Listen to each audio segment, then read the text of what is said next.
from the book of the prophet Malachi. Lo, the day is coming, blazing like nothing, when all the proud and all evildoers will be stubble. And the day that is coming will set them on fire, leaving them neither root nor branch, says the Lord of hosts. But for you who fear my name, there will arise the Son of Justice with his healing rays. The word of the Lord. Thanks be to God. The Lord comes to rule the earth with justice. The Lord comes to rule the earth with justice. Sing praise to the Lord with the harp and melodious song, with trumpets and the sound of horn. Sing joyfully before the King, the Lord. The Lord comes to rule the earth with justice. Let the sea and let hills it resound, the world and those who dwell there. Let the rivers clap their hands, the mountains shout with them for joy. The Lord comes to rule the earth with justice. Before the Lord he comes, for he comes to rule the earth. He will rule the world with justice, and the peoples with equity. The Lord comes to rule the earth with justice. A reading from the second letter of St. Paul to the Thessalonians. Brothers and sisters, you know how one of us imitate us, for we did not act in a disorderly way among you, nor did we eat food received free from anyone. On the contrary, in toil and drudgery, night and day we worked, so as not to burden any of you. Not that we do not have the right, rather, we wanted to present ourselves as a model for you, so that you might imitate us. In fact, when we were with you, we instructed you that if anyone was unwilling to work, neither should that one eat. We hear that some are conducting themselves among you in a disorderly way, by not keeping busy, but minding the business of others. Such people we instruct and urge in the Lord Jesus Christ to work quietly and to eat their own food. The word of the Lord. Thanks be to God.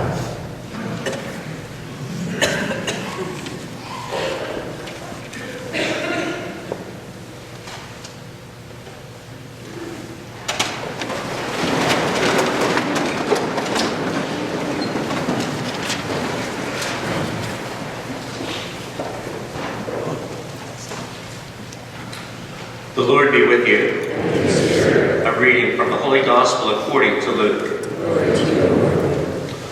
While some people were speaking about how the temple was adorned with costly stones and votive offerings, Jesus said, "All that you see here, the days will come when there will not be left a stone upon another stone that will not be thrown down."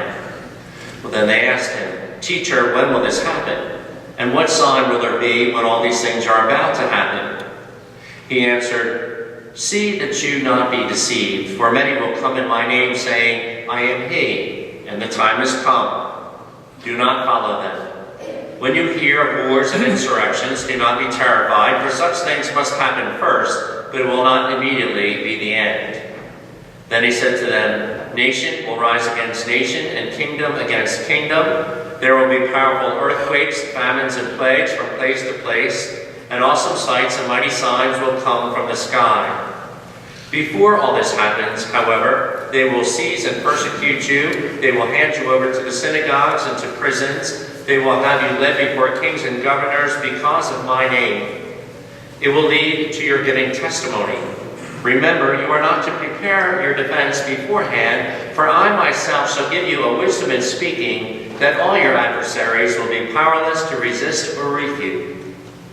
You will even be handed over by parents, brothers, relatives, and friends, and they will put some of you to death. You will be hated by all because of my name, but not a hair on your head will be destroyed. By your perseverance, you will secure your lives." The Gospel of the Lord. Praise to you, Lord Jesus Christ.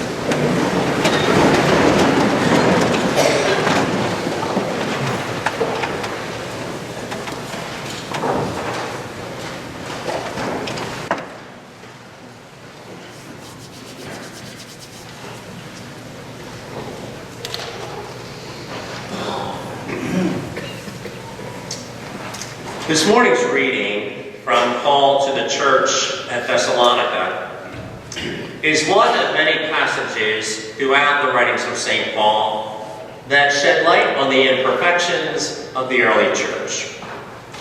In Paul's first letter to the Corinthians, Paul takes the community to task. It has actually been reported that there is immorality among you of a kind that is not even found among the pagans. And although Paul is obligated to condemn divisions and scandals and abuse, in spite of it all, Paul has no fear ending his letter with these words: "Thanks be to God, who gives us the victory through our Lord Jesus Christ. Therefore, my beloved children, be steadfast."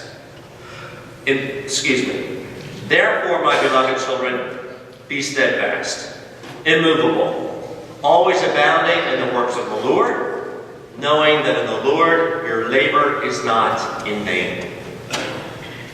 Similar sentiments appear in his second letter to Timothy, where Paul is embittered by the failure of Christians to help him when he was held prisoner. "You are aware that all who are in Asia turned away from me. At my first offense, no one took my part. All deserted me. May it not be held against them." And yet, despite the understandable sadness of the imprisoned apostle, he fervently urges his disciples to know no limits. "I charge you in the presence of God and Christ Jesus, preach the word, be urgent in season and out of season, convince, rebuke, and exhort, be unfailing in patience and in teaching." So although the letters of Paul were written between 51 and 67 AD, think not that some of the church were starting to go south just 20 years after the death and resurrection of our blessed Lord. Nope, some of the church went south right out of the gate. Of the 12 apostles, one betrayed. Of the 72 disciples, some walked with him no more. Of the 8 deacons, one lapsed. Worse yet, some of the church going south was predicted by our blessed Lord before it even happened. Jesus predicted there would be chaff among the wheat. There would be bad fish among the good fish. There would be foolish virgins among the wise virgins. There would be goats among the sheep. There would be wolves in shepherd's clothing. With such banal humanity, a humanity as wretched as the symptoms just listed, there was a certainty of a new humanity. The humanity of Christ, capable of transforming any kind of miserable humanity, provided that it runs the race of the 12 apostles minus one, setting out on a journey supported by grace. And that's the reason why 11 apostles became apostolic. While some walked, most stayed. 7 deacons were faithful. 7 virgins were wise. There was wheat that was harvested. There were fish to catch and good sheep to be shepherded. The church has been saved through the centuries by all those who, in their pursuit of the truth and in their love for the ideal, were not shocked by the limitations, circumstances, and apparent incomprehensibility of human affairs, and who set out in search of the pearl of great price to find the buried treasure in the mud. Because in this way, they showed the world and history that their eyes and their hearts were trained on the treasure and not on the mud. And as a result, the fervent would not drop their commitment because others dropped theirs. The alternative would be to leave the church or to lose their faith. And let's start with losing faith. I'll quote a French biophysicist and philosopher whose name I can never pronounce, so I'm not even going to try. But this biophysicist and philosopher wrote the following: "Those who, without any proof, systematically force themselves to destroy the idea of God have done cowardly and unscientific work. I proclaim this with all the more force and conviction, inasmuch as I do not have that faith, that truth, which should gush from deep within my being. I do not believe in God more than I believe in the reality of evolution or the reality of electrons, and I have the scientific certainty of not being mistaken. Far from being supported and aided by any unshakable faith in God, I went into life with a destructive skepticism that was very much in fashion in those days.